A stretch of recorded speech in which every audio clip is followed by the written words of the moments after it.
How's it going, everybody? This is Martin Stokes here. And this is Dean Scurry. And I'm a traveller. And I'm a countryman. Welcome to A Traveller and a Countryman podcast. Oh, honey, honey, do do do do do do. You are my candy girl, and I'm flirting with you.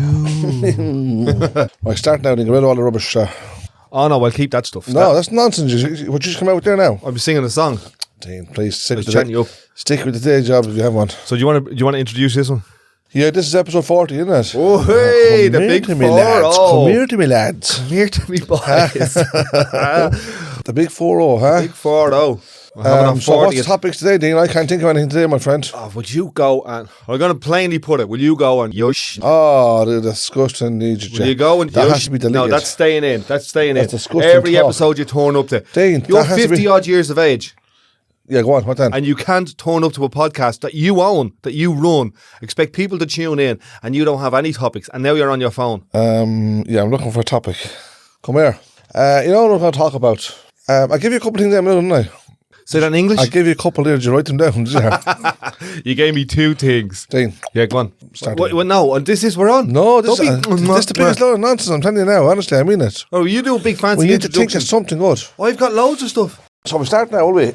Right. We started 5 minutes ago. You're just not ready. You're still taking your jacket off. Okay, here we go with episode 40, yeah? Episode 40. Dean and the Martin, what? Episode 40 of the Dean and the Martin Show, a Traveller and the Countryman podcast. Again, what do we want to talk about today? Oh, fucking hell. So I was thinking, right? Yeah. This podcast is recorded in Ballymun. Right. And it's very representative of Ballymun. Go on, yeah. Of the community that both of us live in all of our lives. Right. And I love this community.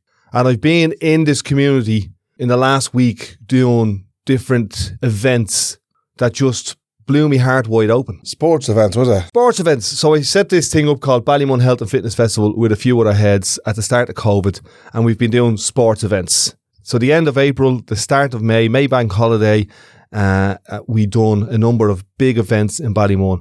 But there was big events happening as well. Like there was an event happening in Ballymun where for 60 hours, about 60 people ran, walked, jogged, skied, swam 4 miles every 4 hours for 60 hours. Last weekend, just before the bank holiday, Friday, Saturday, Sunday. So 60 hours for charity, to raise money for a charity called Failacon. And those people didn't have to do that. They could have been off doing their family stuff or partying or, just getting on with their lives. But they all got together in the comprehensive school here in the gym. And for 3 days, they kind of lived together. And so imagine that. Every 4 hours, you have to go and do 4 miles or something. Run, walk, cycle, jog, whatever it is. For 60 hours. And were they all from Ballymun? Most of them were from Ballymun, yeah. And where'd you go to do all this? They done it in Trinity Comprehensive Gym. Secondary school in Ballymun. And there's a swimming pool down there, no? No, but there's a swimming pool across the road. And you use the swimming pool over there, yeah? If you wanted to swim, you could go across the road. So you actually done a bit of swimming for 4 hours, did you? I didn't do it. But whoever was involved? Yeah, so every 4 hours, they done something different.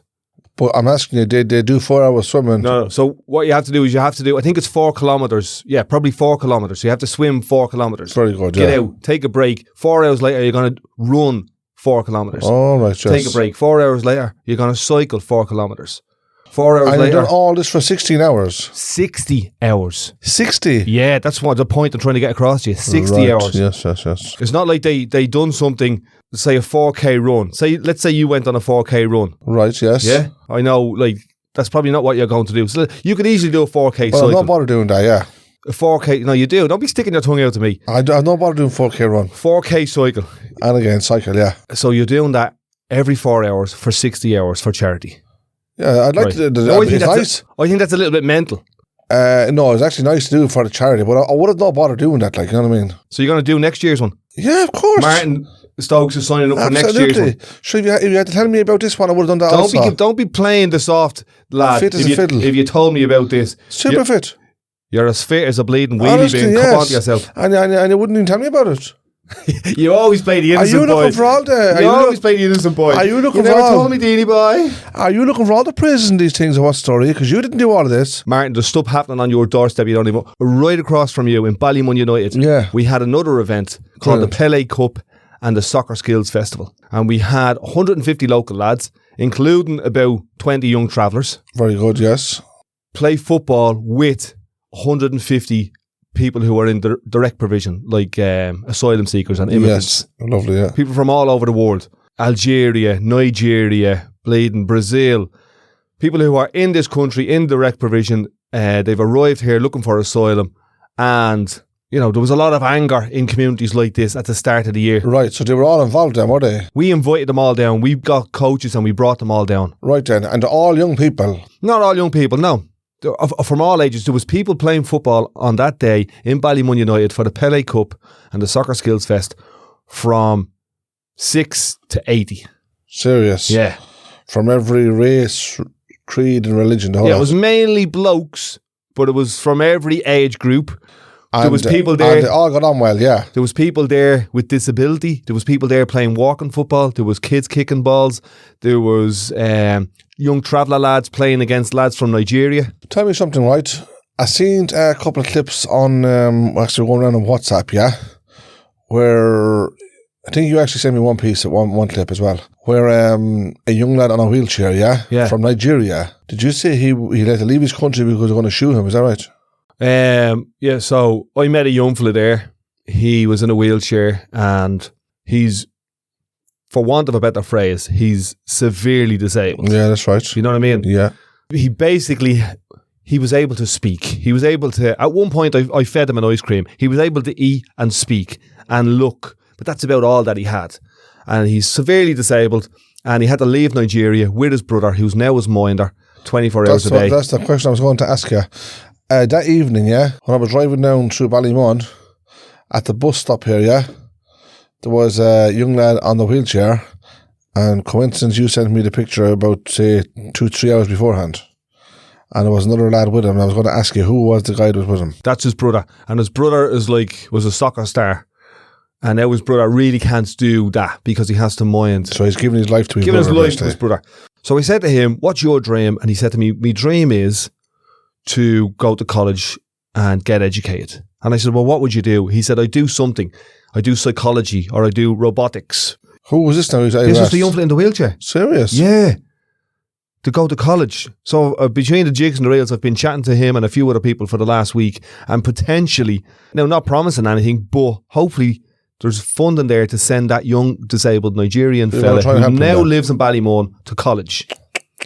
And I think putting on events like running festivals that we done as well. So we ran a running festival that we ran every year for the last 15 years in Ballymun the other day. About 3,000 people turned up. And again, from kids, black, white, disabled, gay, wheelchairs, whatever, all the way up to 80. Men, women, children ran in a loop around the school from people. Some people started at 5 in the morning and other people didn't finish till 12 o'clock that night. This was more for their mental health. Right. This is just an event. This is an event that we do. It's a different one, isn't it? Yeah, this is a different one. So that's what I'm saying. Last week we ran about 4 or 5 different events in the community. It blows my heart open that that's what we do in this community. We don't have much more else. We have each other. We have our wits about us.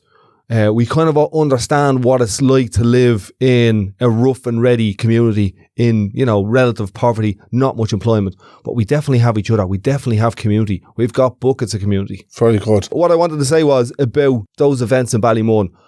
I would have never thought leaving my house that I was going to meet this young man and have a conversation about him going to college. Now, whether or not it happens, please God, it will. The potential came around because we set up an event, because we ran something. And I find that, sometimes you don't run things because you mightn't have the confidence to do it, or you run things and you expect it to go one way or the other. I think what we're trying to do in Ballymun as part of the Ballymun Health and Fitness Festival and the Running Festival and all is just put things on and people will come along to them and the magic will happen by just bringing people together. So you make a bit of noise. Just make a bit of noise, turn the speakers on, feed people, have a bit of crack, get up and dance, sing a song, kick a football around, run a couple of kilometres around the track and just let the magic happen. Have a little bit of a release for people because we're all very wound up, we're all very tense, you know what I mean? And that's why I'm doing the comedy. You're going to become a comedian or something in Dundalk, is that right? When I seen the picture straight away I left. No, that was without even hearing your voice. Absolutely, yeah. Because you look funny. So it's a funny looking picture. So it's going to be good. Yeah, it's going to be deadly. The fact that you actually look funny, you don't need to have jokes. Yeah, that's what you do. That's how you get away with it. They're going to be laughing online on the look at him. They're going to be laughing online on the stage. Please God, I don't care if they laugh at me or with me, but once they get laughing. So what story is this anyway? We're too serious. I done stand-up comedy for about 10 years. It was a bit of crack. Gigged up and down Ireland and England. I ran a comedy club in Ballymun. I actually ran a comedy club in the same place where I'm going to do this comedy now, the Spirit Store in Dundalk. For a while, I took a break from it, but I always knew at some point I'd come back. And I kind of took a break at a good point for me because I just had other stuff going on, just personal stuff, family stuff. I went and done Apollo House. There's a few different things. Yeah. And now it's the right time. And I don't feel any pressure. Definitely don't even feel any pressure to be funny. I'm going to get up on a Monday night in a small room, about the size of this recording studio, for an hour and have to crack. Just have to crack with people. I'd love you to get up on stage actually and do 3 minutes. I'd love to get up on slagging you. Never mind. I don't think you would. I don't think you'd have the balls to stand up on stage with a microphone. You think so? Yeah. You would. You'd never do it. You're a great singer and you hardly even sing. Are you looking for backup? Martin. I challenge you. I challenge you on this podcast, on episode 40, on our 40th birthday. I challenge you even to come up and do 60 seconds. So, did we not talk about this before, but you got barred out of Edinburgh? So they let you back in just to draw the whatever curtains. fantasy. Don't be deflecting. What you're doing now is called deflecting, Martin, and you're a master at it. Okay, you're a silverback. Go on, dude. You're a silverback traveller man. What are we doing now? Buying and selling people. What are we doing? You're deflecting. Would you get up and do 60 seconds? What are we doing now? In the comedy night that I'm running? What are we doing right now? Tell me, go on. Are we slagging? Yeah. Are we laughing? Yeah. Yeah, but doing it in front of an audience. It doesn't matter. Different of bananas. Maybe there is a difference. Would you be interested? I think the only difference is you make more people laugh, not just two. Would you be interested in doing it? No, not really. No. Would you not do it? So how can I be a comedian, for God's sake? You're funny looking. What? Yeah. Well, that's half the battle. I think actually, if you thought about it, you could write 2 short jokes, 2 stories about 2 funny things that happened to you. You know what I mean? How many people are going to be at this time? I haven't got a clue. It could be 10, it could be 50, it could be empty. I don't know. So is it a pub night like basically? So in the back of a pub called the Spirit Store on Monday, the 12th of June, there's a small little back room. And I'm going to set up, and I'm calling it the Green Diesel Comedy Night. Obviously, it's a little bit nerve-wracking, but I think I'm at the point. And tell me something. I'm nearly 50. I think I'm at the point where I don't really care. Do you know how you give all your tickets out free? That many people take them? Actually, it's not charged. There's no charge for travellers. It's free for travellers. Yeah. It's free for everybody, but it's free for travellers. It's because I'm unemployed, is it? You've got more money than bleeding King Charles. I wish. Hey, what do you think of King Charles? What story with him? He's on some poke. He's in Northern Ireland today, you know that? Is it? Yeah. 50 million a year. Something to do with Coronation or something. $1 million a week. Is he? Yeah. 50 million a year? 50 million a year. Who's giving him and why king is of he? England, like. Yeah, but who's giving to him and why does he even need that kind of money? I don't know why he needs it, but he's getting it from the government, I would imagine. Personally, I think it's disgraceful. Do you? Absolutely, yeah, I do. I think leaving your phone not on silent when you're recording a podcast is disgraceful. It is. Why would a person want £1 million a week? Why would a person want to be a king? What they're going to do with it? It's going to be lying in the bank. What do you think of the fact that it'd be better if you withdrew it every single week and start helping people out. Yeah, that's not going to happen. I know it's not, but I think they made that money. They made that money on the back of people. They made trillions on the back of people. What do you think about the whole king thing? The whole king thing, like the royal family and all that. The castle and all that, yeah. The castles. I don't know. Truthfully, I think the best thing that was ever in the royal family was Lady Diana. That royal family on the telly was better. Lady Diana was a very charitable woman, she was. She was human. I don't think these lads act like humans. She also reached out to people in need. She reached out to people who were sick and people in the mines. She literally walked through the mines. She kind of married into the family though. It's not really her family. No, she got depressed actually when she married into them. Did you read a bit of story about her, no? I did, yeah. It's mad, isn't it? She was a lovely woman. God rest her. But it's mental. I don't want to give too much airtime to the royals. A royal family that have bleeding hundreds of millions. That RTE played 4 hours of that bleeding coronation. You don't have to worry about it because they're never going to hear us speak anyway. But I think that they'd want to cop on. That's my 2 cents in it. Cop on. I think it's the people that's honoured in them is the ones that need to cop on. And it's literally probably a quarter of the world. That's honouring them, and that's A why lot of they're there. Irish people like that shit. Yeah, I know. They drink it up like bleeding milk and honey. The Royals, King Charles, huh? Yeah, here he was in Northern Ireland this morning, so I wouldn't take a free ticket to see him. I remember saying to a young fella, I used to manage a couple of rappers, right? Just local lads from Ballymun and Finglas and Blanchardstown that used to rap. And you'd get all these other young fellas coming up going, they're brutal rappers, they're using their own accent and, you know what I mean, they're not American and they're talking about stuff that nobody cares about. And I just said to them, you know, any of those rappers that you pay money for their music are never, ever, ever going to walk into this community. It's never going to happen. And these lads live here. So Prince Charles will never come to a community like this and do anything. The people who are kings in my eyes is the kids who are out running last week. That young kid in the wheelchair who's aspiring to go to college. They're the champions. They're the heroes for me. They're the people that I want to give my attention to, give my love to. And that's why I just want to celebrate the community energy in Ballymun for the last, well, since COVID, it's been amazing. But in the last week, with all of those events, there was an open day in Ballymun Kickham's. There was the charity event in Trinity Comp. There was the Pele Cup, running festival, soccer skills festival. Today there was a powerlifting championship. A woman ran a powerlifting event in Ballymun. And I when I say the Pele Cup, the reason we ran the Pele Cup in Ballymun is because Pele was here. Pele came to Ballymun. That's interesting. Someone like Pele or someone like Desmond Tutu. Desmond Tutu came to Ballymun and opened up the music room in St. Joseph's School. Yeah? Yeah. Ballymun is a stunning community. I all the time I call it the best community in the world. Yeah. And hands down. Obviously, because you live there, you're going to say that anyway. I've been in a load of places in the world. And I've very seldom been somewhere that has the energy of this place. It can be wild and chaotic, yes, but it's also very welcoming. So what else can we talk about? Is that it? That's it. Just find something there, will you? Hold on, is that it? That's it. You went down a dark hole there. What else can we talk about? I want to be livened up. 40. I need to liven up here. We're going to leave it to you, so talk about something good. Come on. Go on. I'll give you 4 or 5 topics there. Read them off. No, you're big enough now to read out your own topics.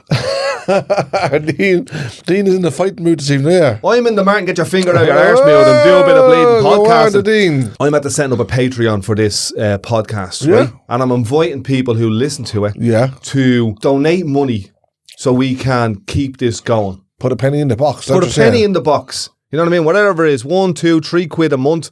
Subscribe. Go to Patreon.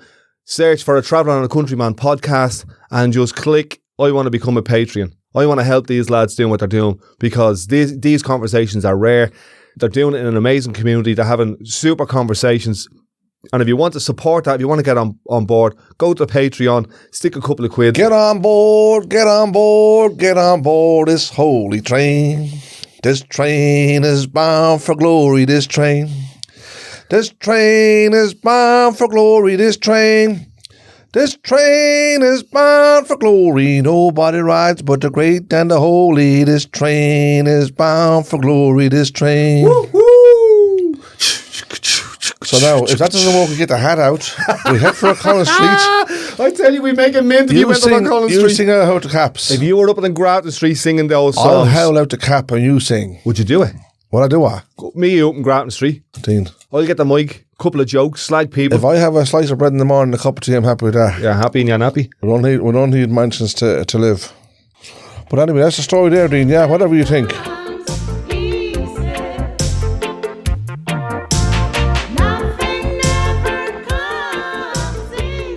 What do people sort of think of freedom of speech? What made you think of this? Well, I don't know, because I think there's probably a million ways to look at freedom of speech, is there? Because freedom of speech has caused world wars at times.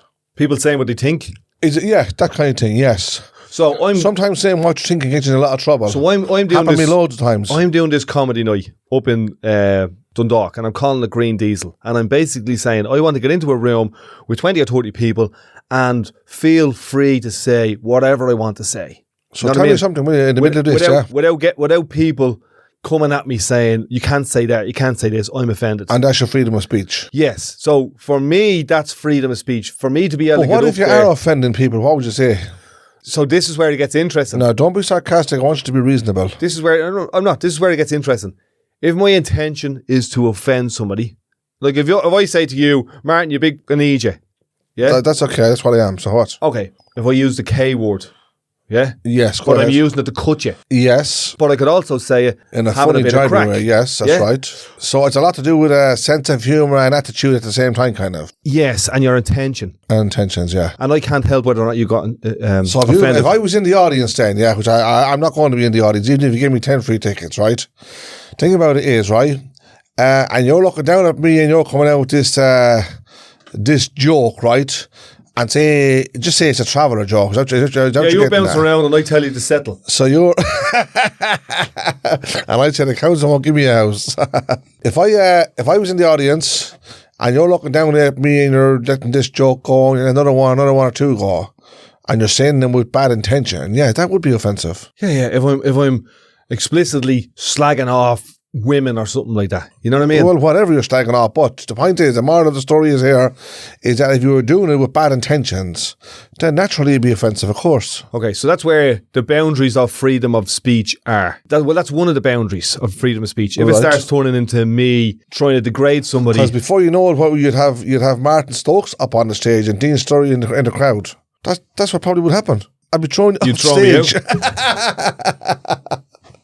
So that would be the end result. Well, so let's say ladies and gentlemen, I'd have to get the microphone and say, ladies and gentlemen, Dean Scurry has just left the building, yeah? Here's a good one. Religion is a good one on freedom of speech. You get people standing in O'Connell Street with their microphones.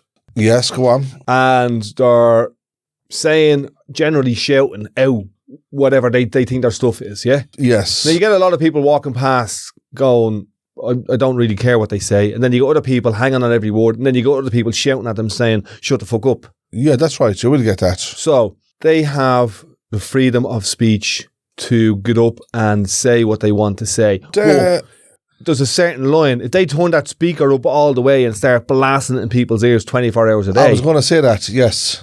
This is what we're sort of going to... I don't know if we need to... if we literally need... to be standing at a corner shouting into people's faces, like we can talk about religion. I can anyway, and I will, and I probably won't ever stop doing it. But I like to be reasonable about it, like, you know what I mean? I don't want to push something onto somebody, if you know what I mean. So let's say there's a topic that you're passionate about, you're not going to push it on somebody. No, but part of the freedom of speech is to allow them to have the other side to have their word as well. Yeah, also, if I was explaining something about religion, say, and if the other person sort of didn't want to hear it, I think I'd get the vibes, that kind of thing. And then I slowly blend it out and just let it be. Let it go. What did they say to you? I hear what you're saying, but I'm offended by it. I think there might be an argument then. But they've got freedom of speech. Yeah, but they don't need to be offended by it. Them being offended has nothing got to do with you. It is to me because they'd be, depending on how they approach me on that. If they told me, look, I'm offended by it. So naturally enough, I'm going to ask you, what is it you're offended by? Can you explain to me why you were offended? And of course, I'll be saying, what did I actually say that offends you? Reality of it is, if they could explain themselves that I offended them and tell me what offended them, of course I wouldn't like to be repeating that, like. So it's a hard one to explain, but if you offend somebody and you don't realise you're offending them, or you're not out to offend them, the natural thing is to say, look, okay, I'm sorry, I apologise. Okay, so here's an example. From that Pele Cup last week, I was explaining to a fella, I was showing him the little video of what we were doing. Yes. And he looked at it. And about 3 seconds in, he said, I don't want to fucking look at that.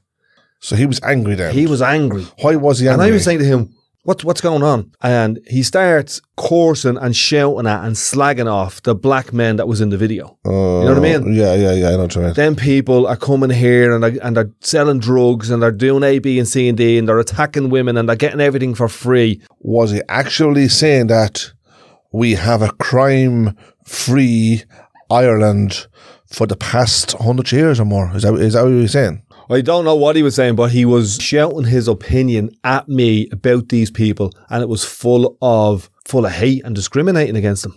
And couldn't say why. Any time he said why, his why or his argument fell apart. You know what I mean? So like he said at one point, these people are arriving into this country without documents. And I said to him, most of your family done that in the 80s. Most of your family went off all over the world but then to London or America. Or was that you getting into a fight then or what? No, it wasn't. Did you feel the need that you'd have to get into a fight like? If a fully grown ass man is shouting at me and getting angry at me, I want to not only defend my position, but defend these people who he's trying to cut in half. And do you think he was sensible about it? No. I don't think there was much sense in it at all. Do you think there was any sense in trying to explain to him? Yeah, I did say to him, do you want to listen to a different side of it, a different perspective? Different view. Or do you just want to have the view that you have and that's it, you're never going to change your mind? Yeah, you want to hold on to that, like, So what happened then? Yeah, so don't give me a big life story. I'm not going to give you a big life story. Nice and simple. What happened was kind of everything that he said that was degrading or blaming these people fell apart when I said, yeah, but Irish people done that, or that's not just black people that do that. But did he understand that then? I think eventually he did, but he had you know what he had? He had a bit of self-righteousness about him. I think it was harder for him to drop the self-righteousness than it was to listen to somebody else's perspective. Yeah, well, some people you get like that. But then you have some people where you can explain to them until the cows come home. If you explain and explain and explain to him, trying to change his perspective, that perspective can only be changed if he is willing to change it. If he's willing to listen and see the other side of the story, yeah? So how did you feel when you were explaining to him when you got nowhere with him? How I felt was, at one point he was asking me to help him do A, B, C and D. I was looking at him going, you're giving out about people who are coming here for a little bit of support in a rough situation. And then you're slagging them off and then you're asking me, why aren't I helping you in your situation? All right. So it's a little bit hypocritical and self-righteous. Yeah. Did he even tell you why he was there in the first place? No. Or did he just come to ruin the show? I think he just came into it. He felt like he had something. Did he feel like he has something to say here and prove, like, kind of? I think that's how he establishes himself. He comes in. He's going to have arguments every day then. Yeah, he's going to be the bull everywhere he goes. Yeah. Anyway, we've not talked about him. Yeah. Yeah, but it's an interesting point because some people can be angry with their freedom of speech.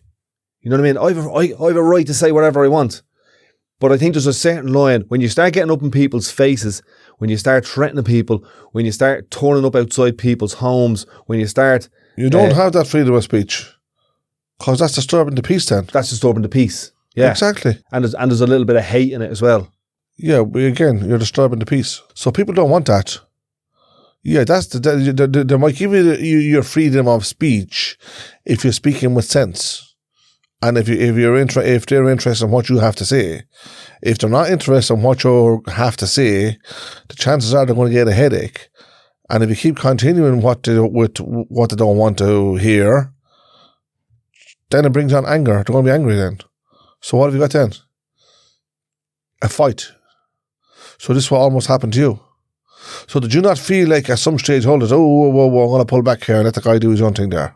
Yeah, and that's what I said to him. I said, we're going to do this today. Is this what we're doing right now? Is this where you want to go? Because I'm giving you the option to not go down this road, but it looks like you want to go down this road. Sounds like you had a bit of a standoff there, did you? Yeah, it was a little bit of a pulling and tagging, and I had to establish myself and go, hold on a minute here.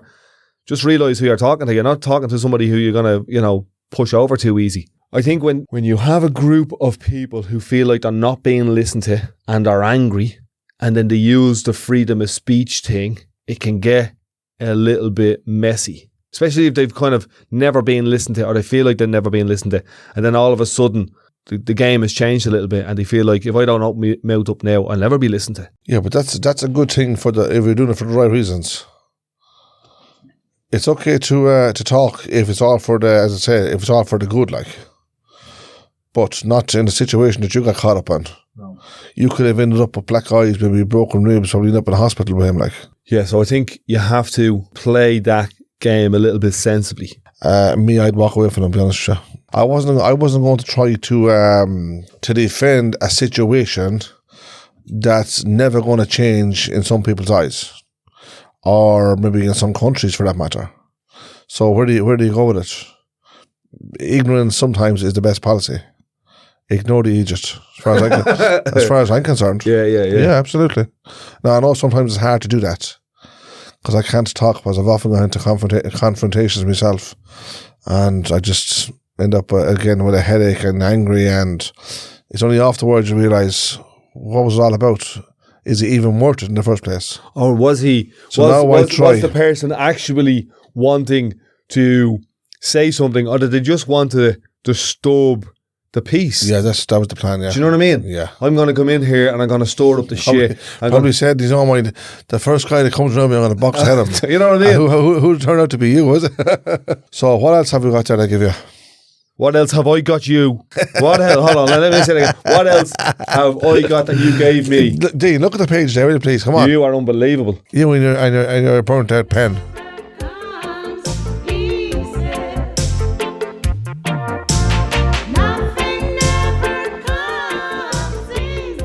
Yeah, do you know them new things? I think they're actually fitting them in all houses now. A heater pump, they call it. They're putting them in all new builds, and they're trying to put them into all council houses also. And they're run by electricity. They're like, do you ever see them oil heaters on the four wheels you have in a room, basically? They're about something around twice the size of that. They're about 3 foot by 3 foot width, 3 foot height, about a foot in width. They're putting them outside the house, and the 2 pipes runs in through the wall, connects up to your boiler and your central heating system, basically. And I heard they're brilliant. And also, in the summertime, they give you air conditioning. So now you have air conditioning in your house in the summertime, and you have, say, heating, hot water, all that sort of stuff in the wintertime. And what's it powered by? It's powered by electricity. The electricity runs the pump itself. So the pump is circulating the water in your radiators. Similar setup, but decent and clean. And I was talking to a few people about them, yeah, and very, very cheap to run also. And also giving great heat. I heard now very good heat out of them. And could you fit one to a caravan? Yeah. Not in the caravan, outside the caravan. Yeah. And run your pipes in the same way, the same setup as a house. You can run the pipes in the same way into your caravan. Just like 4 times, 5 times bigger than the one you have in your house, the heat pump. No, what do you mean? So you know the pump, like in my ma's in the immersion. Yes. There's like a little pump on the ground. That's right. That's not the size of the thing you're talking about. To circulate the water, yeah? Yeah. Yeah. This is actually a cooling system as well. Oh, okay. And they're low maintenance. Again, the council are trying to fit them in all council houses. It'll probably take a couple of years, but they have a lot of them at the moment. Now, not just in Ireland, UK, everywhere. And some of them are all, of course, different prices. Like, they're not cheap, but at the same time, they want them in the houses.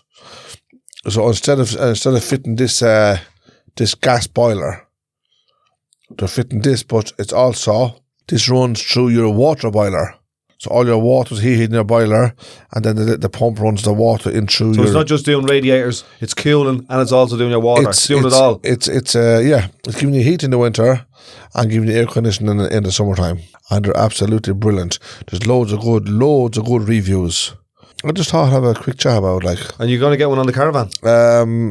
They're expensive. They're varied prices. Yeah, but the money you're pumping into that caravan to keep it warm in the winter is ridiculous. Disgraceful, yeah. Absolutely disgraceful. So has that got to do with the insulation? In a caravan, caravans only, as anybody probably knows, they're temporary accommodation. Supposed to be, yeah? But as you know, as a traveller myself, we're living in them all our lives. Insulation in the caravans, yeah, not the best. You lose a lot of heat. You need also, let's say, when I say lose a lot of heat, not only are you losing a lot of heat, you need a lot of extra heat to actually keep it warm towards the house. So when you close the door of your house, you don't even need heating upstairs. As you know, you're living in a house. You run the heating downstairs, and your upstairs is roasting. And even when you knock off the heating downstairs, upstairs is still roasting for maybe the whole evening or the next day or whatever, But no, that's not the case in a caravan. Plus, the caravan being so small, your door is open every 5 minutes, somebody's always in and out, And then when that happens also, You need a calf flap. You're losing a lot of heat there. And then the fact that it's same story, how you have these houses with the big double glazed windows. Lately, yeah, they're doing that in caravans, all right. But anyway, the moral of the story was the heat pump. If you had one of these, you could have run for... No, I know a lad that lets it run all day and all night. And that's how cheap it is. Yeah. He told me he's electricity in the house, basically. And this heat pump is electricity that runs it. He reckons he gets away with €50 per week. Wow. And that's covered in everything. It's all electric Heat now. and hot water, ventilation. Yes. Radiators, the whole lot. Yeah, the whole lot. That's good, isn't it? That's for nothing. So, it's going to be the new... it's going to be the new thing, these heat pumps. It's a new garlic bread. Yes, exactly. And that's how it's going to be. I don't know if you've seen it. You don't have Sky, do you? Sky. Yeah. Sky TV. Yeah. So you have Now TV. We haven't advanced that much yet. Bit over. I've seen Netflix and all the bleeding Dean, we're travellers. in the caravan. We don't have... Do you have Now TV? We don't have Netflix. We don't have Now TV. We don't have Sky. Sad, isn't it? Hold on, I'll get me boiling out. No, believe it or not, if I'm watching anything at all, it's mostly YouTube.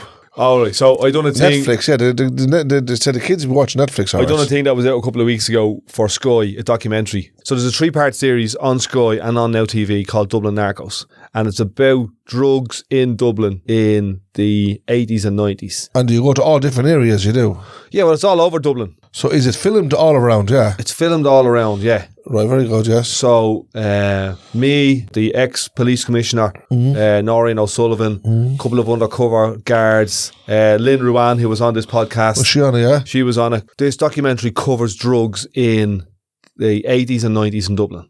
And about 3 weeks after the documentary came out, they started a thing called the Citizens' Assembly on Drug Use in Ireland. So what that is it's a national conversation to talk about whether or not we will decriminalise or legalise drugs in Ireland. So legalise illegal drugs. Yeah, legalise. They're talking about it. They're talking about where are we now after 50 years of having a drug policy in Ireland that kind of basically criminalised people for taking drugs and locked them up. Yes. 50 years after that, they're looking at it going, well, it's not really working because people are still taking drugs and treating them like criminals isn't really working. All that's happening is poor people are filling up the prisons. It's not rich people going to the prisons, although rich people are using drugs as well. Does that make sense? Maybe part of it makes sense where you're saying rich people don't go to prison. They're probably doing it in the privacy of their own homes. The other thing about it is if drugs are legalised, I personally think it's going to be a very, very bad idea. But we have legal drugs. Have I got the freedom of speech? You do. Right, I'm saying what I want to say now, right? Go on. I think that literally 80% of the world is going to turn upside down because you're going to have people smoking drugs on the streets. They're doing it already. Yeah, they're doing it, but they're not. There's a law above it saying you can't do it, although they're still doing it. But imagine having the freedom to do it. It is going to be a worse. Every country is going to be in a worse state. So there's an example of it that we had in this country when we had the abortion referendum. And they were thinking, people were actually saying, if we have legalised abortion in Ireland, every woman is going to be running out, getting abortions left, right and centre. And it didn't happen. At least now, right, the law is sort of keeping things under control. Are you actually telling me if this is legalised, they'll be taking it in cafes, they'll be taking it in pubs, what? Taking drugs. They do it already. Yeah, they do it, but they're probably doing it hiding, doing it. But they take legal drugs already. No, they sit in pubs morning and night drinking legal drugs. Picture this. Picture you being in a cafe, sitting down and having a breakfast, and 2 seats over, someone sits down beside you and takes out his whatever kind of drugs he wants to take out. Alcohol. I'm talking about drugs, right? Alcohol is drugs. Right, and we'll just say drugs, right? And he takes them out in front of you and starts sniffing and snotting and whatever, spit, you name it. Do you think that's healthy and decent? The snotting part, no. Now you're in a pub, yeah? Yeah. And you're sitting at the bar and you're having a pint. And anyone can just walk in and stand right beside you and take his drugs out, put them on the table and start doing the same thing. If it's legalised. Do you think that's healthy or normal? I don't think so. I think they're doing it anyway. They're not doing it in that way, no. They're not. But they are doing it anyway. Look, if they're doing it, they're probably doing it. They're hiding it. Yeah. But so it's about you not wanting to see people doing what they're already doing anyway. No, it's not about me not wanting to see it. Right here, you're in a public place. You have kids with you, and some of you walks in and sits down at the next table again. Same story, similar story. Sits down and starts taking these drugs in front of them. Yeah, but if you're in a public place with your family, if it's not a pub, let's say you're just in a McDonald's or something like that. Yeah. Somebody can't come in and drink alcohol in front of your kids. Yeah, even though it is legal. Yeah, but put it this way, alcohol's obviously not getting served at McDonald's. Drugs are not either. I know that. Yeah. But are you going to bring in a 24 pack of cider and put on top of a table? No, just like you won't be doing drugs in a public place like that. You'll be doing it in a place that's appropriate, like your own home. I personally think if drugs are legalised, it's going to be a ruination to the world. I'm going to give you an example of drugs that are legalised. Yes. Already. Yes. Yeah, in every town, village in Ireland. Legalised? Yeah. I'm going to give you an example of one. Yeah? Prescription drugs. And there you go. There's one. And then this one is the biggest. Yeah, but you don't forget, they're not prescribed. They're not prescribed to be addictive or to be a habit of taking them. They're not prescribed to give somebody a high. They're prescribed as a medication to make people feel better. Here's another one. Alcohol. Alcohol is to give people a high, but it's sold in pubs, restaurants, and off licenses more than down the country. Yeah, but that's a dispute that they have for years and years. Like a better educated person could explain this a lot better than I could about alcohol. Alcohol wasn't meant to be, although it's illegal, alcohol wasn't meant to be something that you actually take until you're, as a fellow would say, you don't know your senses. What do you mean it wasn't meant alcohol to be? Who makes that decision? No, alcohol was meant to be drank moderately, if you like. Moderate. Okay, so can you do drugs moderately? No. Why? Because they're illegal. Okay, let's say they weren't illegal. They are illegal. No, okay, I'm imagining a scenario where they're not illegal. Because there are countries in the world, like, for example, Portugal, where there's been a lot of drugs that were illegal that are now not illegal. Okay, right. So supposing they come up with this one, we're making such a drug legal, but you have to take it moderately. But at the same time, they have no control over what to take. You're describing alcohol there. Not really, no. Yeah, they don't have any control over what anybody could drink in alcohol. So are they going to start selling these in pubs and clubs? Selling what? Drugs? Are they actually going to say, look, we're going to start selling drugs in pubs? So let's pull from behind the counter. Let's pull back a little bit, right? There's these things called drugs. Some of them are legal. Yeah. Some of them are illegal. Yeah. Some of them are prescribed. Yes. Okay. But they're all called drugs. No, but they're prescribed. We would call them medication. Yeah. And they're prescribed for a reason. Okay. They're not. But they're also abused for a reason. This is what I'm getting at. They're not meant to be abused. But they are.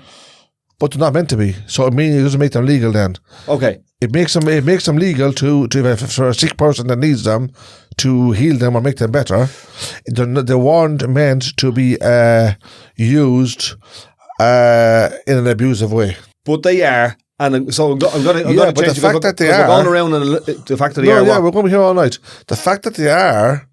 People are abusing them, abusing drugs, as you call it, abusing prescription drugs. It still doesn't make it legal. Okay, so in hospitals, I know a woman who works in Beaumont Hospital, yeah? And they had to make sulfidine.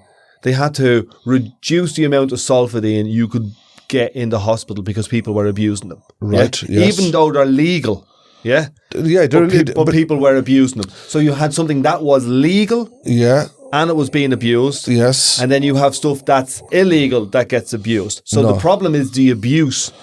Yeah. No, it's not the problem, it's the difference. The difference is that they're legal as a medication. They're not legal as an abusive drug. Yeah, but it's up to the person how they use them. Yeah, but we can talk about this all night. But that's down to people's freedom again. We can talk about this all night. It doesn't make that prescription an illegal drug or an abusive drug. It makes it a medication.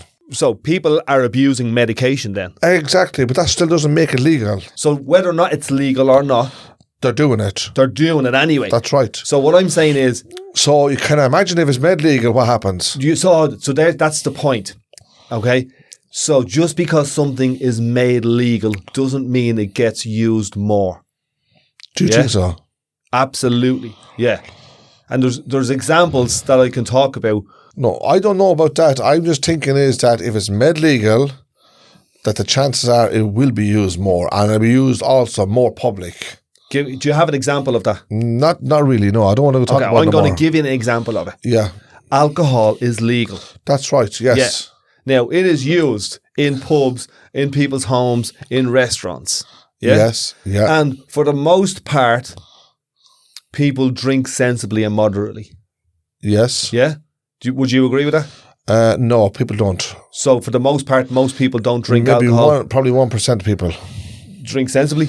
I think so, yeah. If it was up to you, would you make alcohol illegal? I'd make it me. Yeah. I shut down all the factories that makes the drink. Great. So they done that in America 100 years ago. Right, yes. Yeah. And it was called prohibition. Right. And they prohibited alcohol. Right. What happened? People went to other countries bringing it in, exporting it, importing it. People made it up in the mountains. They made it themselves, People got it from England. People got it from Ireland. That's right. Scotland. Irish whiskey and Scotch whiskey went across the Atlantic. Yeah. So there was something that was legal. Do you think, I'm going to ask you a question before I forget about it, right? Go on.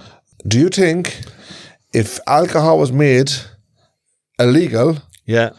and also if the breweries were, let's say, impounded not to make alcohol for starters, right? Shut down, if you want to put it that way, yeah? And cigarettes, yeah? Do you think, say, 10 years down the line, just give it 10 years, is a long time, yeah? I understand that people would try to make their own alcohol, yeah? But do you think in 10 years' time, it'd be a cleaner world that the alcohol would just completely wear off? No. Cigarettes would completely wear off. I think it would. And I'm going to explain to you why. Does everybody know how to make alcohol? Everybody. Not everyone has to. You walk into a shop now that's spinning, right, like a carry-out shop, yeah? Yeah. You pick up your 6-pack or 24-pack. You don't know how to make alcohol. I'm just saying, it's there. It's in front of you there to take, yeah? Yeah, you don't know how to make it. So if you couldn't buy the alcohol and you didn't know how to make it, where are you going to get alcohol?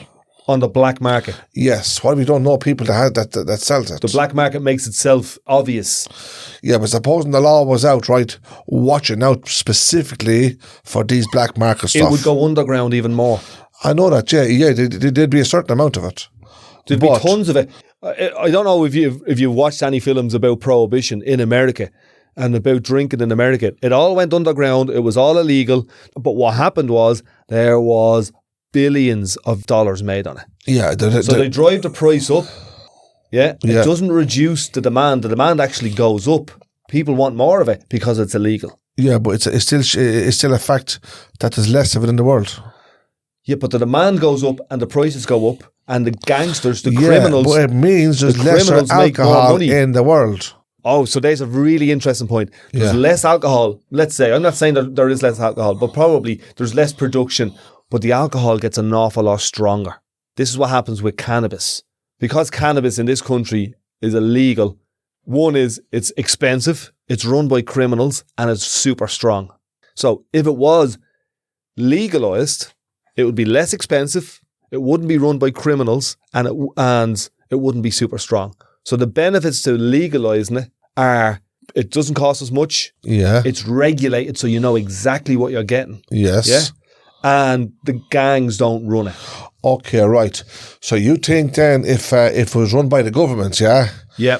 It'd be more sensible and reasonable, would it? Just like... I don't think so. Just like cigarettes and alcohol in this country, it's run by the government. I don't think so. Because the government would be promoting this to say that it's actually good for people. And before we know then, we have a world full with a stoned population. Simple. But people have the freedom to do what they want. Yeah, you're right about that. But they go by what they're told also. It's very, very easy. So do you think people are just sheep? No, I'm not saying that. I am saying is that a lot of people majority as well, not minority, can fall for basically going by what they're told. There's an advert on TV. Here, take this, it's good for you. Before you know it, they have 1 million products sold within an hour. So there's loads of legal products, handbags, cars, houses, watches, but you can't holidays. eat or smoke a handbag or a house. Food. Yes, exactly. Food is sold more than noon and night to people. This is the point I'm trying to make. So do you think if food was illegal, that people would stop doing it? If they legalise, as you said, cannabis, yeah. If they legalise that and start promoting it and putting ads on TV. They're doing that in America. Yeah, but this I'm still trying to make a point here, right? And they legalise it and say this is good for you. You're going to have the whole world on it. Are you saying it's bad for you? I'm not saying 'cause I don't know.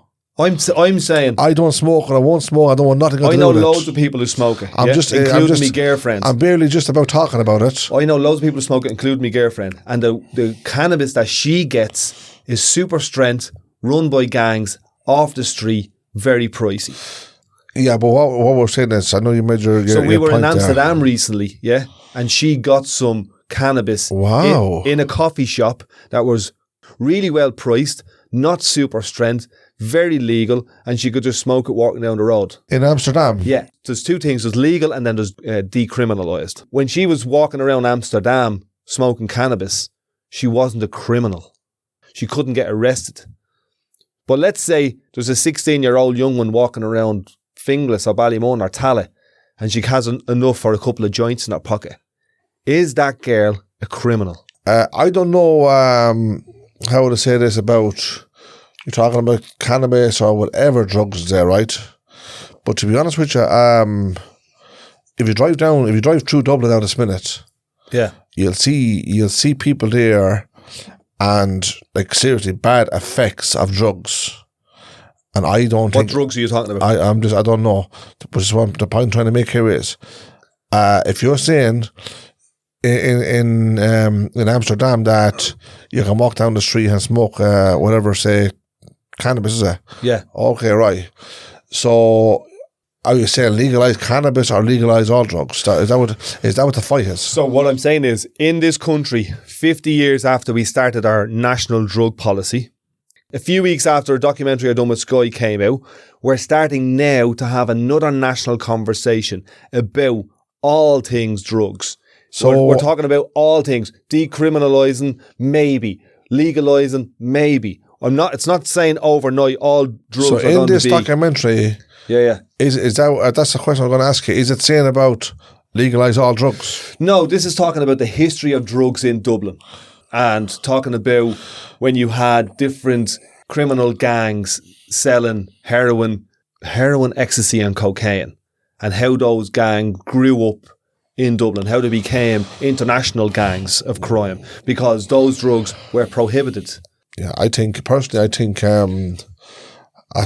brings nothing but misery, pain, suffering, poverty to people's lives. That's being honest and truthful about it. So what would your solution be? My solution is ban them. Ban every drug. They are banned. What you're suggesting already exists. Yeah, well then there's not a problem, then, is it? But you said that there's loads of people doing drugs all over the place. No. I didn't actually use them words. You said you drive into town and there's loads of people doing all types of drugs. Yeah, but you never let me finish it. I didn't say all types of drugs. I said all types of people. Now listen, what I'm saying is what I am saying is here, you drive into town, you'll see loads of people. Now, when I say loads of people, certain parts of town, you'll be just driving. O'Connell Street. Yeah, and you see, with all due respect, you see lads strung out of their heads. Okay, I'm going to put you in another scenario, right? I'm going to put you into a hotel in Cabinteely where there's executives doing cocaine. Yeah, in their hotels. But in the bar. Yeah, probably with minders and all with them and all. Yeah, do you know what I mean? Yeah, so, that's right. Well looked after. Okay, well looked after, not criminals. Apart from the drugs, yeah, but they're not criminals. But what about the poor man that's on the street? Yes, now we're getting there because of drugs. Yeah, because it has his life destroyed. So his mother or his wife throws him out because you can't have that no more. He ends up on the street, doesn't know is he coming or going.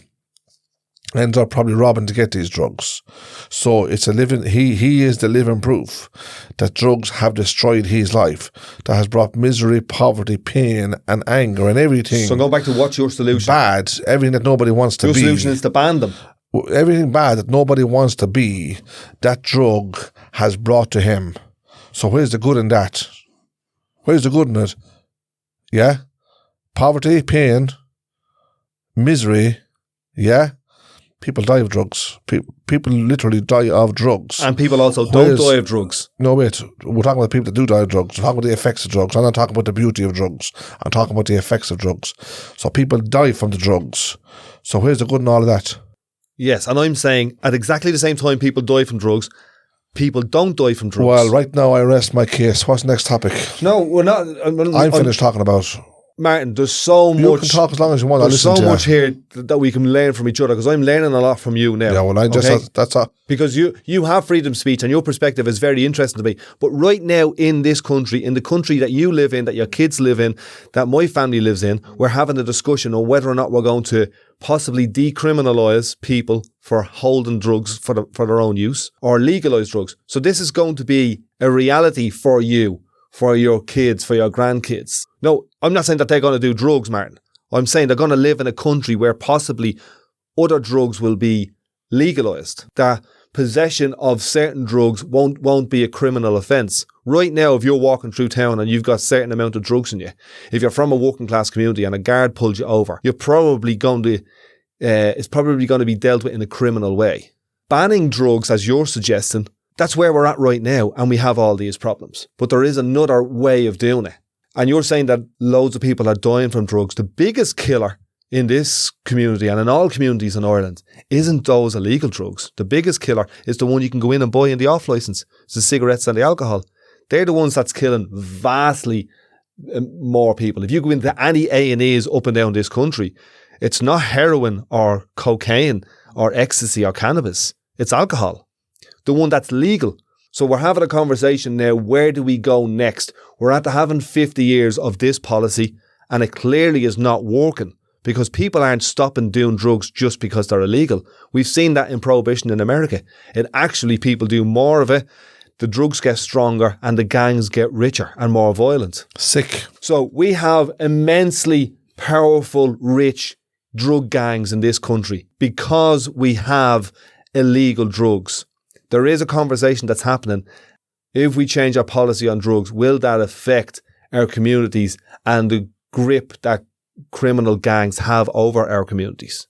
So that conversation is ongoing, and I think it's an interesting conversation. And that's why I've done that documentary with Sky, to talk about it, not to brush it under the carpet, not to sweep it away, not to say ban all drugs are bad, because that's not true.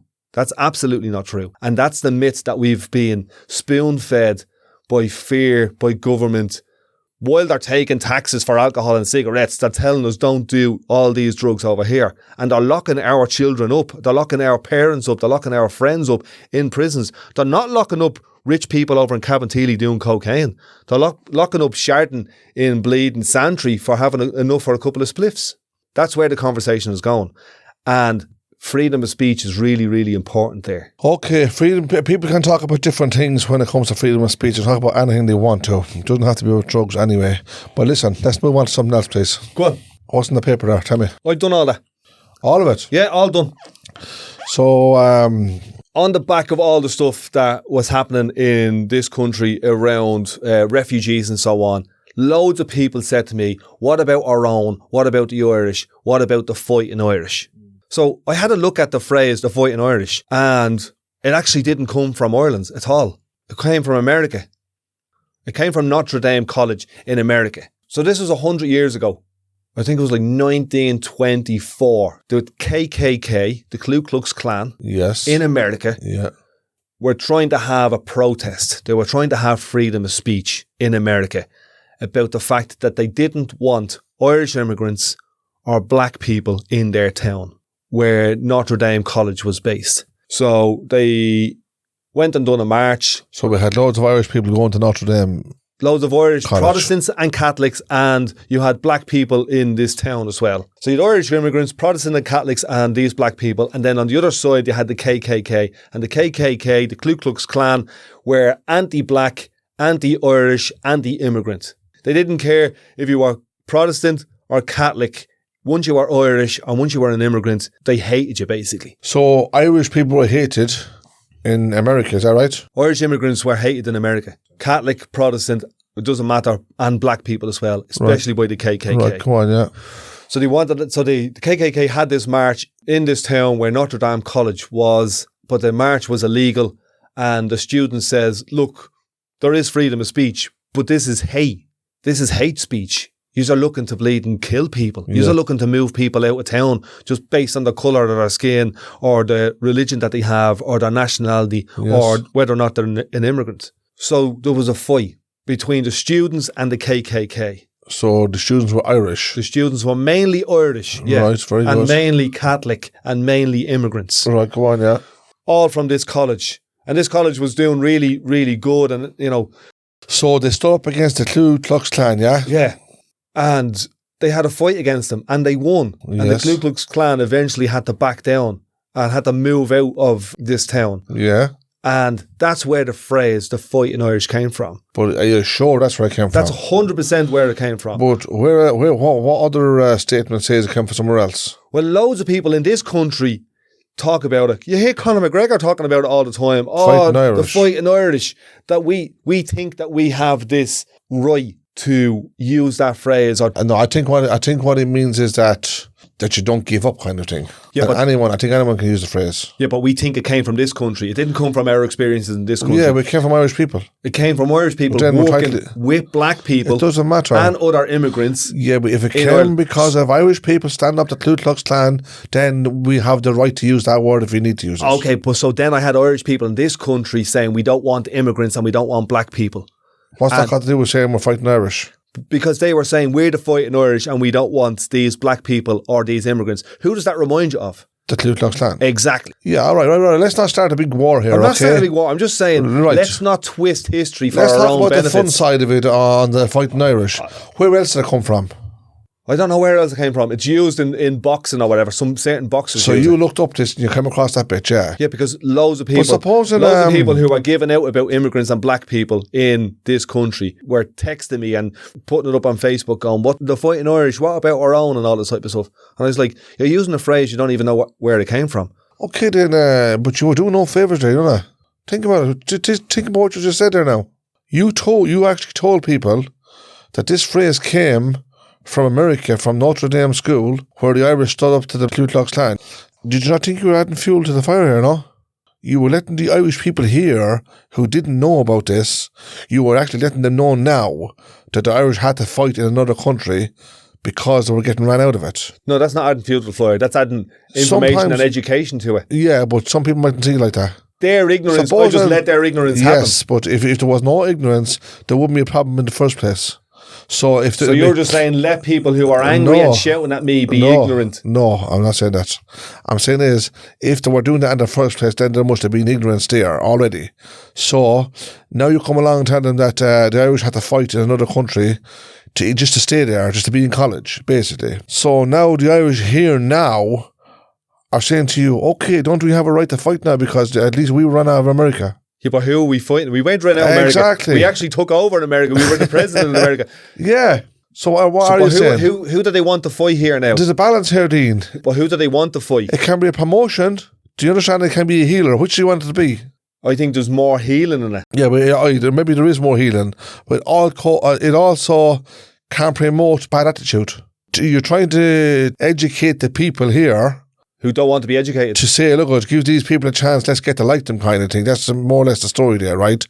But they're saying, no, how can we... How We're the can we? fighting Irish. We were fighting now, we had to stand our own ground when we were in America. So there's a balance there. And it's very dangerous. So keep the fighting Irish out of it. Let people get on and do what they're doing. And hopefully things will settle.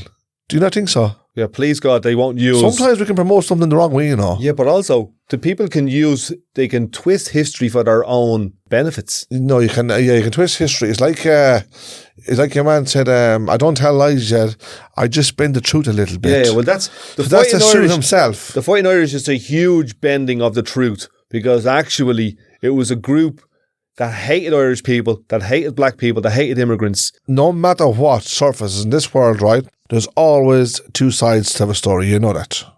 And then there's the truth.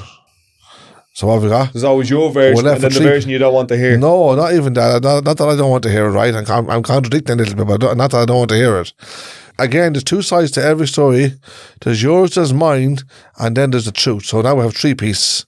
So it's like it's either a jigsaw or a puzzle. So the truth is the phrase "the Fighting Irish" didn't come from Irish people in Ireland. What is the truth? What is the truth? Which is the truth? If there's three contradictions, which is the truth? Yeah. So I'm telling the truth then. You're the truth. You're looking at me and I'm telling the truth. So we can go on all night about that stuff. All day, all night, all month if you want. So what's the moral of the story? There's always a contradiction. The moral of the story is, do we really know where that phrase came from? The Fighting Irish. Is that where it really came from? So would you listen to me when I say where it came from? No, I can't listen to you. It doesn't mean I believe you. As I said before, I'm here to advise, not convince. I'm going to look into that and see what's any more about it, because I want to come back and contradict you about it, yeah? You want to come back and contradict me? I want to come back and contradict that, yes. Because I think there was a better thing, I think it happened in a better way.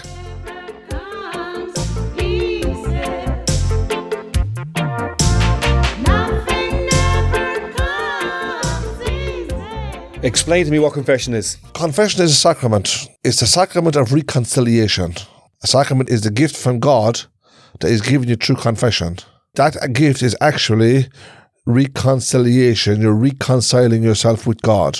You're out and about, and you're doing this, that, and the other, and somewhere along the line you commit a sin, whether you realise it or not, yeah?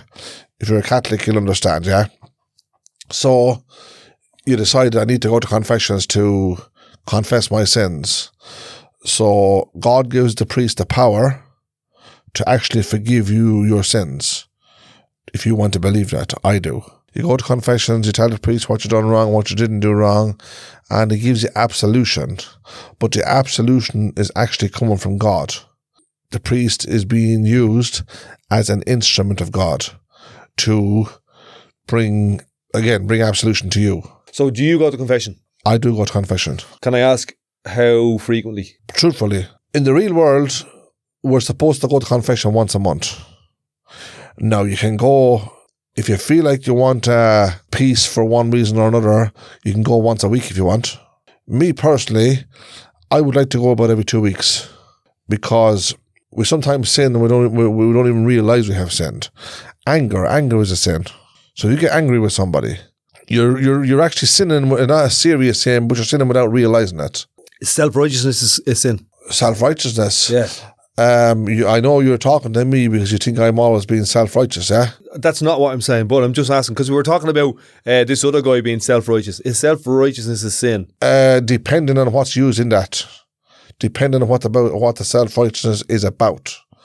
If you're contradicting with somebody, if you're, if you know something is right, and you're telling if you know something is wrong, and you're telling yourself it's right, I think that's a sin, yes. It's because it's wrong.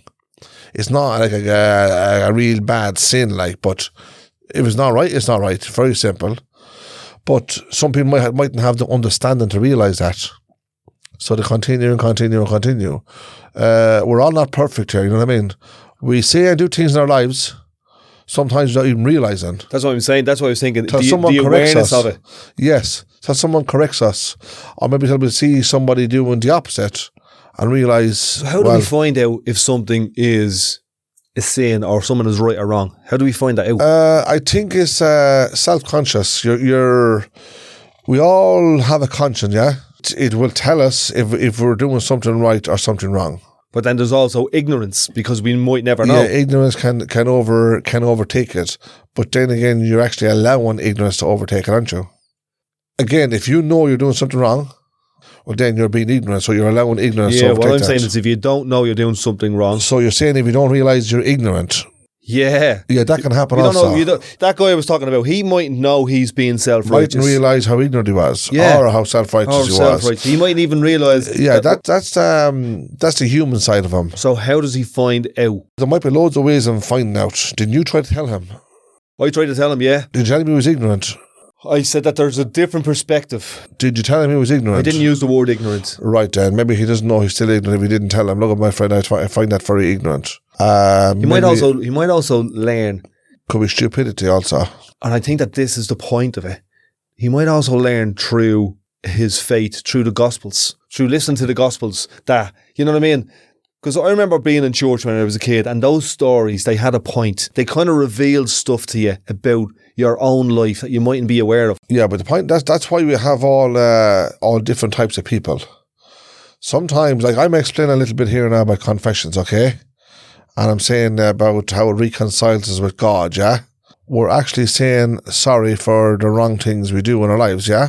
But on the other hand, if people don't understand they're doing wrong, then it's going to be hard for them to actually confess. So let's say people have done something wrong and they go and confess. And then they go and do something wrong again. Yes. And they confess. Yes. So I remember being a kid and we used to abuse that right, or that sacrament. That's the human side. So we used to go and do stuff that was wrong and go into the church and say we're sorry. And then go back out and do the same thing again. And would you actually realise what you were doing? Yes. Yes, you'd realise what you were doing. So you knew you were in confessions, and I'm just going to go out there and do the same thing again. Exactly. And we were doing that when we were kids. There's probably a lack of understanding. But I know, I would imagine that some adults still do that. If an adult, I don't know, I don't think so. If an adult has done something wrong and intentionally goes into the church and confesses their sins with the intention of going back out and doing the same thing again. Yeah. I think they're blocking the power of God from coming at them to forgive them. But they have this little back door that they can use. No. There is no back door. There is only one way. Straightforward. The straight and narrow is the only way, as far as I'm concerned. There is no back doors. Anyone that goes out, takes the back door is going to hell, as far as I'm concerned. You can fool yourself. You can fool everybody around you, but you can't fool God. He's our creator, right? You go into confessions and confess your sin, knowing in your heart that you're going to commit that same sin when you go outside that door again, then you're not being forgiven. Because you already know in your heart that what you're going to do again. So where's the sense of going in, asking for forgiveness, coming out, doing the same thing? No, it doesn't work like that. What did Bob Marley say? You can fool some of the people, some of the times, but you can't fool all of the people all of the times. He's right. But above all, you can't fool God. You can fool yourself. You can fool yourself 1,000,000 times, but you won't fool him once. So if you're going to confessions, be sincere and be very serious about it. And be absolutely willing in your heart and soul to give everything that you can to try to not commit that sin again, no matter what it might be. And the other thing about also is the fact that we're humans, we're going to keep on falling all the time. If we live to 150, we're going to fall because we're not perfect. But just because we sinned yesterday and we got confessions next week, it doesn't mean that you're not going to sin again. Because that's what confession is there again. God wants you to come back to him and ask for forgiveness for that also. If I said to you, like I took a serious curse or a serious swear at somebody, yeah? And then I done it through anger basically, right? And I decide, right, look at next day I realised that I was sorry for what I said or what I'd done. And say I go to the confessions and I'm not going to hear telling me confession, I'm only just describing how confession is. And say I confess my sins to the priest and I say, Father, such and such and such and such, and I'm sorry I was angry with such a lad last week and I said such a thing to him and all this carry on, right? That doesn't mean a month down the line that you can get into a confrontation with somebody again and maybe use the exact same words, F this and F that, and do you know what I mean? Because you're angry again. But that doesn't take away your right to go back into confessions again and tell that priest, well, reality is you're telling God. The priest is his advocate, if you like, that you're sorry for the same incident. You swore at somebody, you cursed somebody, or you said this, that, or the other to them because you're angry again. There's no guarantee that won't happen. But the fact that you didn't do this intentionally doesn't mean that you won't be forgiven for it. So that's where we go back to where we started with, what's my intention in terms of freedom of speech, in terms of stand-up comedy? What's your intention? Is your intention to abuse confession? Is your intention to offend somebody? Yes. If it's not, well then, I think you're all right with yourself and you're yes, all right with your maker. Yeah, but you know in your heart that you're slagging, you're having a bit of crack and you're trying to make somebody laugh. As long as it's not like you're laughing about something serious at someone else's expense, I don't. Or is it your intention to twist, I don't think that's good. Twist history like the Fighting Irish for your own benefit? Yeah, but don't forget, like I said earlier on, the liar convinces himself that he doesn't tell lies, but he bends the truth a little bit. And he gets away with it. He lets himself off. He's the only person that's letting him off with it, is himself. You can convince yourself of anything. You can convince yourself that black is white. That's up to you. That doesn't mean the whole world sees it like that. So if you can't, let's say, own up to the truth in yourself, if you can't believe yourself, how do you expect anyone else to believe you? That's an interesting one. What is the truth? The truth can be anything, for starters. If, for instance, right, you have yourself convinced of something, yeah? And you have 10 people around you telling you in different words that what you're saying is wrong, what you're doing is wrong. And they're all giving you different phrases and different reasons why it's wrong. Well, then they must be telling the truth. I don't know about that. I know the truth will set you free. Yeah, that's right. But I know, especially the work I was the work I was doing with immigrants and all that, loads of people were telling me that I'm doing the wrong work. But I knew in my heart and my soul that this is the right work to do. Yeah, but people mightn't have been telling you that the work you were doing was wrong. You were being charitable, you were being helpful, you were being kind to people in need, basically, if you want to use that word, right? But other people, let's say on the sideline, might have thought, well, Dean Scurry's helping these people, but he's not helping us.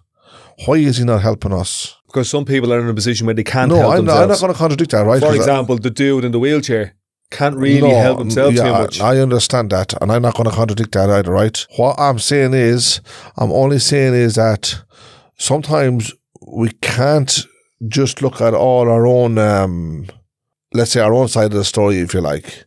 We have to try and understand where other people are coming from as well. Just because someone is charging at you and saying, you helped out this one, you helped out that one, you helped out the other one, why don't you help out me? Because the reality of it is not because you help somebody else out. It's because they might think that they also need help, the same as everybody else. So just because you're living I'm going to use these words, right? Because you're living in this country doesn't mean you don't need help. And just because someone else comes in and say the help is offered to them, it doesn't mean that the people living here are not entitled to help. They are entitled to help. And they can be looking at somebody as a leader, if you like. So this leader is helping out the people that come into our country, but he's not helping the people that's in the country. So the reality is that they're not actually fighting with the people that came into the country. They're upset with the guy that won't take both sides instead of one. Now, he might not be taking one side instead of both, but this is the thing. This is what they're seeing. They're thinking that he is actually taking one side. So they feel like they're left on the hard shoulder, if you like. Yeah, that's where the problem could be. They mightn't be angry with the person that's helping. They mightn't be angry with the people that's getting helped. They might be angry with the whole situation. The circumstance of it. The circumstances. And the language that they have and the words that they have might come across as angry, like that fella I was explaining to you. He might have 1,001 things going on in his head, but how he says it is coming out with anger. Yeah, he's using the wrong, how would you say it? You might say he's taking the wrong footsteps. He's using the wrong approach. If he could explain that with no anger in him, let's say push his anger aside, then I think he'd get people to listen to him probably better. But sometimes that's hard to do. He's probably angry because he's probably been let down 1,000 times and nobody's there to help him. Do you see? Because he's an individual, right? So he's one person now. But we have millions of individuals who need help and haven't been seen, are not even recognised. But all of a sudden a group comes in, it looks the bigger picture now because we have this happening within a group. So immediately that group, attention is shown straight away to them, where the individual is getting no attention. What about me? Because it's one person. But we have 1,000,001 persons. Which is another group. Which is just in the same state of mind that he's in and feels the same way let down by their own governments and their own country. Do you see what I'm saying? So you can't blame them for being angry. You cannot blame them for being angry, but it doesn't mean that they're actually jealous or hurt by somebody else getting help. They might also be happy to see other people getting helped. You see? But they don't want to be left out. And that's probably part of what's happening in Ireland this minute. Their own people feel that they're getting left out, but immigrants are getting helped. But if the Irish people are getting the help that they need, and believe me, there is some bad cases, they do need help. There's no mistake about that. But if they're receiving the help that they need and deserve, there'd be no anger in the country. They wouldn't have no reason to be angry with the government helping out other people. They'd probably be glad to see other people getting helped, and they'd probably help out as well also. That would be a different situation completely. The overall thing is that the government have let their own people down. Okay, so back to the drugs thing. What's the solution? Help your own people and also help the people that come into the country. So if you want to help the people that come into the country, be sure to help your own also. In both ways, because it can happen in all parts of the world. And it is happening in all parts of the world, and it has happened in all parts of the world. It might be happening to you this week, but it might be happening to you next week, and you might be the person able to help this week, but you also might be the person that needs help next week. Well, it's very simple to explain that, right? You could have a good job here in Ireland, yeah? You're an Irish person. Somebody comes in from another country, don't have a job, they head straight to the social welfare for help, right? Naturally, yeah? Now, you might be causing a fuss and giving out about they're coming into our country and they're drawing our social welfare. Right, fair enough. But then you might be the one, within 6 months, you could be the one that's in another country. The shoe's on the other foot. Yeah, but you're promised a good job over there. You go over and after a month in work, your job collapses. Where do you go? You come back here or you go into social welfare over there. You're going to turn to somewhere for help if you're desperate, let's say. So now you're in the same situation. My point about this here is, you asked me a question, and I'm not saying I don't know for sure, but my standing on the sideline, as a fellow would say, I think the Irish people are angry because their own government is letting them down. And it's plain to see, because a lot of Irish people are living in poverty. That includes, and I'm not just talking about travellers here, I'm focusing on settled people. They're the people that's angry. The travellers are used to it now. They're used to being let down. They're used to being pushed aside. It's not a problem no more because that problem has become normal. Do you understand? But when you see the settlement out there causing an uproar because his government is letting him down, he's not used to it, but he doesn't want to stand for it anymore. It's happened to him, but he doesn't want to happen anymore. So again, it doesn't mean that he's angry with the immigrant or he's angry with the incomer, as you call it, receiving a home or food or help or whatever it might be. He's angry because he's not receiving it and maybe entitled to it, obviously. So what the people are shouting now is, look after your own people first, then look after the rest of the world. That is what they're saying. Or at the same time. No, yeah. I understand that. That's what they're saying, yeah. Yeah, but what they really are saying is, look after your own people first, and then look after the people that come into the country. Do you think that that's the solution? Look after your own people first, because then we get into who's the Irish and who's not the Irish. No. Listen for a second. It's not about, we're using that word, right? Look after your people first. That is the attitude people have. And this is why they're angry. But they're not just talking about today or yesterday. They're talking about the effects that has become upon them For generations. for generations. Do you understand? So that's why they're angry. Somewhere along the line, there's going to be an outburst of anger until their own governments listen to them and start saying, okay, right, look at, we are going to help these people to come into the country. Fair enough. But yes, we are going to listen to our own people here now, and we're going to help them in every way we can. Rightly so. And that's where the anger is coming from. Not because they don't want other people looked after, it's because they are not getting looked after. Their own Irish people are not being looked after. And it's a known fact. The governments are turning the blind eye, they're turning heads, they're pocketing left, right, hand, centre. They have something like 10 billion left over, and they'll have 20 billion left over next. So for to try and stand up against your own people, which is Irish people, and tell them that they're wrong, and try to convince them of something else, or try to even calm them down, or like what you were saying about that lad on the football pitch, he was angry.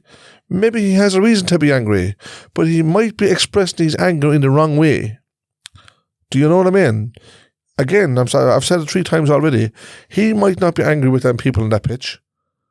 He knows where all this is coming from. He's angry because he's been let down so many times, and he just can't help it. And it comes into a situation then where he's trying to express himself, but he can't control himself. So the only way he feels or knows how to express is through anger. Yeah? And who's causing all of this? I know we can point a finger here, there, and everywhere, and one thing or another. But at the end of the day, we have a government. Let them run the country right. And that's where a lot of that is coming from. But people don't see that. And you've probably received a lot of this. Your own Irish people saying to you, maybe, Dean, why are you doing this? Why are you doing that? Why are you helping this? And why are you helping that? Why don't you help your old people? I'm sure that by now you'll probably receive some of that. Well, then you can understand where it's come from then. But you're not the problem. The people that come off the bus are not the problem. The people that live here, that are Irish people, they're not the problem, but the problem is in their hands because it's been handed down to them from their own governments. So I side with the people in a sense where they are angry, because I know what it's like, because we were same way ourselves with say Dublin City Council now. Again, they're run by the government officials, and literally we're 40 years in Ballymun, 43 years actually. We live up there on a site that hasn't been recognised or looked upon in any way, in any good way. Dublin City Council owns the site. Now they're listening a little bit, because we did cause an uproar in the last 2 years. So they are listening a little bit now. I'm guessing, as bad as we would feel, knowing that we're living in a place where, let's say, nobody's reaching out to help, if you like. Again, I said earlier on, it becomes normal.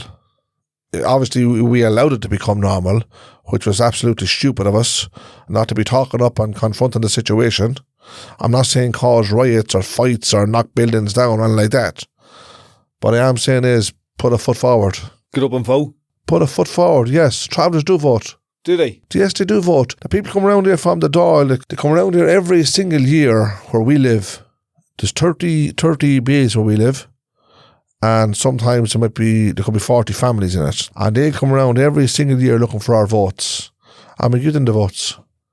We go down there to that, where the polling station there in Ballymun, that big school.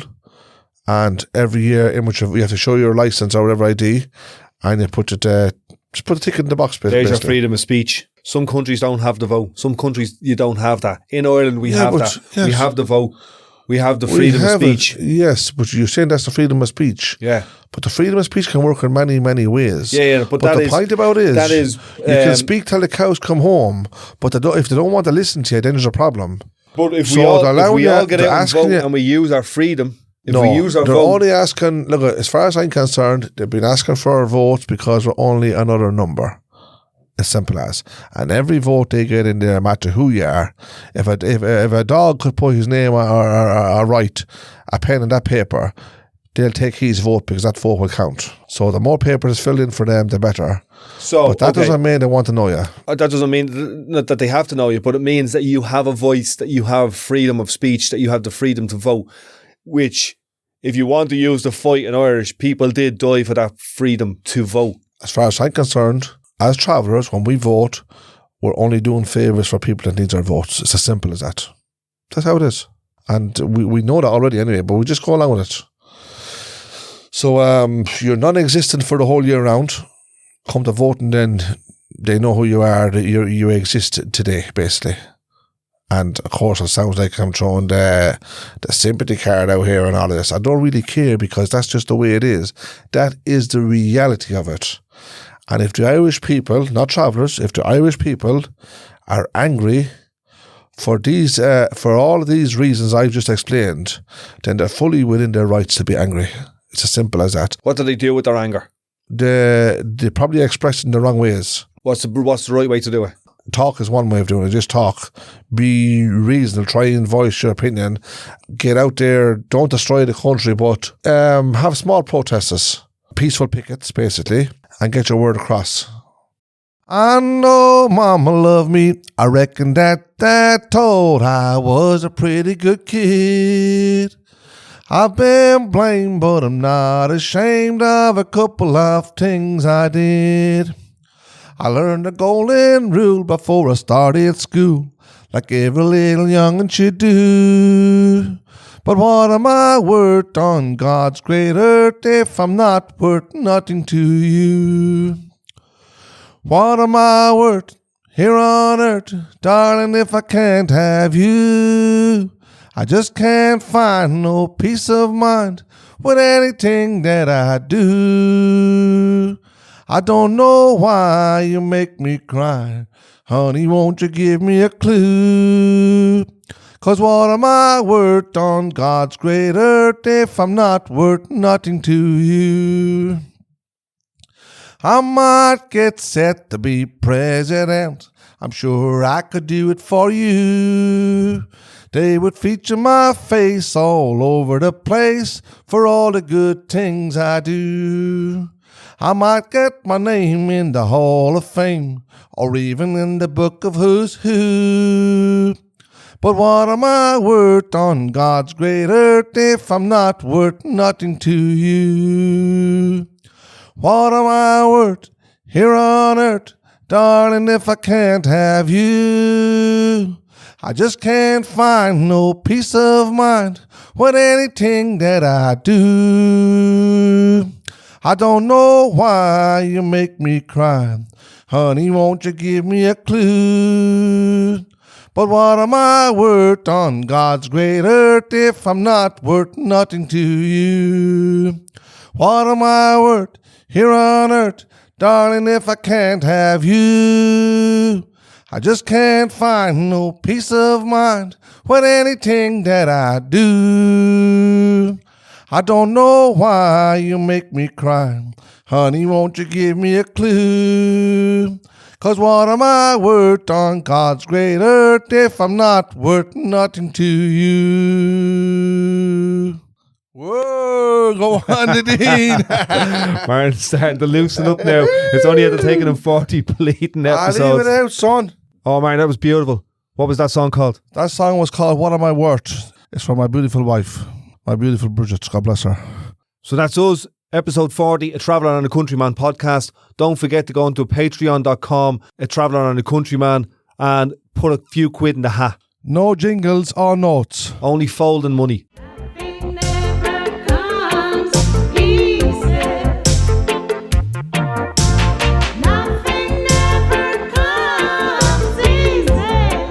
So that's us for this episode, A Traveller and a Countryman podcast. If you like it, let us know, share it around, and we'll see you on the road.